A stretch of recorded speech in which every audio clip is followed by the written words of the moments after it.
மதுரை திருப்பரங்குன்றத்தில் திமுக அரசாங்கம் அங்க மக்களை வழிபடுறதுக்கு தடுத்திருக்கிறாங்க.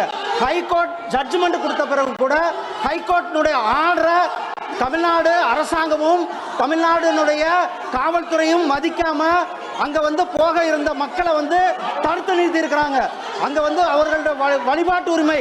அதற்கு பிறகு மாண்புமிகு மதுரை உயர்நீதிமன்றத்தினுடைய பெஞ்ச் ஆர்டர் போட்ட பிறகு சிஎஸ்ஐ உதவியோட 50 சிஎஸ்ஐ கொண்டுட்டு போயிட்டு அவங்க தீபம் ஏற்ற சொன்னாங்க.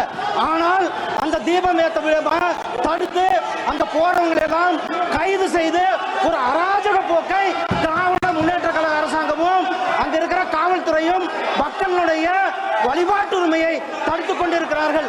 மக்களுடைய வழிபாடு முருகர் பெருமான், வெற்றிவேல், வீரவேல் என்று ஒவ்வொருவரும் கூட அங்கு சென்று வழிபட்டுக் கொண்டிருக்கிறார்கள். அந்த வழிபாட்டு உரிமை காலங்காலமாக இந்து மக்கள் அங்கு சென்று வழிபாடு செய்து கொண்டிருக்கிறார். அவர்களுடைய வழிபாட்டு உரிமையை தடுப்பதற்கு திமுக